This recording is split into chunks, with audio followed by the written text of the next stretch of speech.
How do you write a manhwa that takes the harem rom-com genre and actually make it engaging? You give us a protagonist that has a lot of the typical stereotypes of, being aloof, not knowing that the girls like him, and you actually give him growth and development. You make him suffer Subaru levels of trials and tribulations, and you give him conviction to stand on. Also, fleshing out the female leads helps a lot. We're going to be talking about Webtoon character Na Kang Lim, which is a story where we follow Na Kang Lim, who is this aloof, dead fish-eyed boy who really loves his manhwa ESW.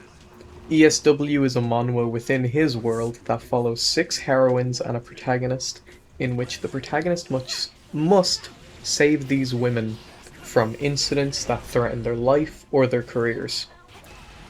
Now, Kang Lim, he's reading it one evening, one morning, it doesn't really matter, and he's like, oh, this protagonist is such a goofball, I could do so much better. And the next day he wakes up, and the very first heroine, Yu Da-hee, appears in his school, and he freaks out. This is the girl that he has had a crush on, this is his waifu, so to speak. And he's very hyped. He's absolutely ecstatic. So he goes up to her, and he's like, oh gee, Yu Da-hee, what's up? And he's talking about Un Young, whose name I'm sure I butchered. There'll be a lot more of that. And she kind of pulls him aside, calls him a creep, and then she lets go of her nice girl persona and is able to be who she really is around him. And you get to see her develop from this character that was such a people pleaser, working herself to the brink constantly, to a real person who can just hang out with their friends, talk to them as equals, and not try and impress them. And it's great. You get development like that for pretty much all the girls, even Kwan Mia, who is probably the last main heroine, if I'm remembering correctly. I'm pretty sure she's the last heroine. They all get fleshed out to such a good extent, and it's so enjoyable to read, because you take these girls who have these outlandish lives. One girl is just British and has connections to MI6, and he has to go over and decrypt her grandpa's code so that he can get her the access to his inheritance. That gets glossed over. That's a side story, and you only get to the finer details of what happened in like the last 2 chapters of the entire manhwa. Which, justice for her. She's great. I think what really compelled me to this story was the fact that Kang Lim is just an ordinary guy, but he's given the ability of return by death. It's not exactly return by death, because there's no Satella forbidding him from telling people about it. He just chooses not to because he's kind of the stoic type, early on especially. But he goes through hell for these girls, and I always run it in my mind, because he'll give like vague statements about how long he's been doing a certain loop or how many times he's attempted certain things, and I genuinely think during the second incident, this is the second girl Chasser in, he dies well over 1,000 times because he's at a dock, the police are unavailable, like it has to be him and her, and he doesn't want her to get harmed at all, so he's doing everything himself. And if I'm remembering correctly, he breaks down during one of the loops, and he's like, is this worth it? Is it? And he starts talking to her, and she gives him all of the right words, everything that he needed to hear then and there, and he keeps going. And we don't know how many loops he's been going through at this point. This could be his 50th or his 10,000th. The only way that he loops back in time in this specific circumstance is via death. He'll also go back in time, he will loop if a heroine dies and it's unforeseen by him. So it's not always resulting in his death, but for this arc, it's just his blood being spilt over and over again. And I really thought that we were going to run in this direction of, he doesn't see these girls as love interests anymore because he's like going through such mental trauma and he doesn't know if he can keep doing this anymore. Which doesn't happen. They're just like, haha, yes, we are friends. Let's all hang out in our club. Pretty much after each of these traumatic loops. Also, the loops themselves kind of lose their weight, which is unfortunate to say. The Chasserin thing is probably the last time that you get such an in-depth look at the loops. Like a huge cluster of loops. We will occasionally get, oh, he's looped back to this one event, and then you get to see like 2 attempts in good enough detail, but there's no like thing that has him stuck for 50 attempts and he just keeps dying and he can't figure it out. That gets detail, except when he's invading the Japanese cartel and he gets locked in a room with this swordsman. And as I've stated time and time again, Kang Lim is just a normal guy. However, by this point in the story, he's died a lot, he's been in so many fights, and these guys have already ran his fade, so Kang Lim is looking to put in a little bit of work to save everyone. This is to save Quan Mia, actually.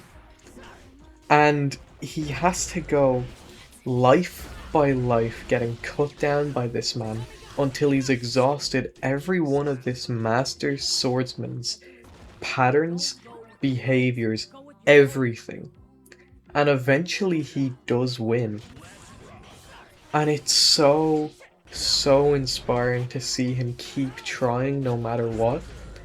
I was reading that arc during my Dark Souls 1 playthrough, and I was on that fight right while I was fighting the Bed of Chaos, and that gave me the motivation to actually pursue the Bed of Chaos and just keep fighting it. That boss is terrible and it deserves the negative rep it gets, because I was playing blind and that sucked. That's besides the point. Seeing Kang Lim grow and develop is so fucking sick. For the first 30 to 50 chapters, he has this bum-ass haircut, and he alludes to his tragic backstory as to why he lets it grow so long. And then eventually, when the third heroine shows up, I can't remember her name, she convinces him to get a haircut, and he does. And this is the beginning of him developing. And then slowly over time, you actually see his features define. Like, the guy looks older the later into the series we get than he does at the beginning of the series, which, yeah, like, you'd expect that from everyone, but it's only really him that gets this treatment. Yuda He and Chasserin and the fortune teller chick, they all look pretty much the same, and an entire year goes by. The only thing I'd really say is the art style kind of improves. It's just such an absolute treat to watch Kang Lim go from this scared, useless guy to someone that has convictions and will not let the people that he cares about get hurt.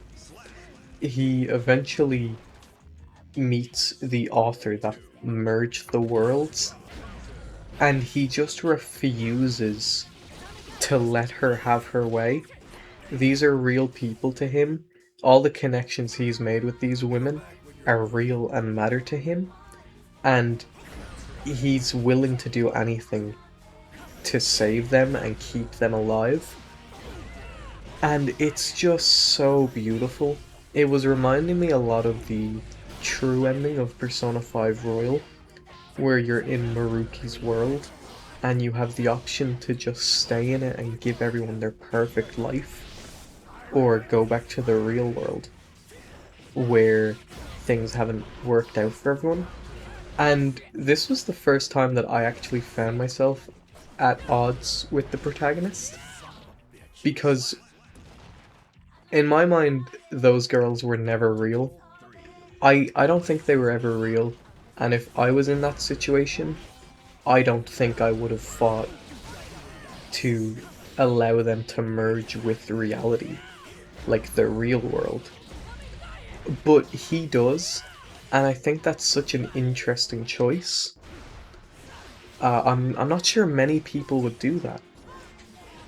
So that alone had me so enthralled in the ending, and I was so excited for the final confrontation. And the final confrontation is a trope that I fucking love. It hits me right in the feels every single time.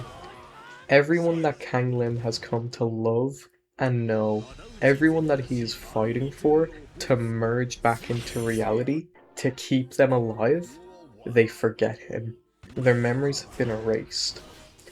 But slowly, they they kinda remember him here and there, and in the very, very final fight against the protagonist from ESW, who's been brought to life by the author, they hit him with a fucking truck. Which is one way to deal with the guy, I guess.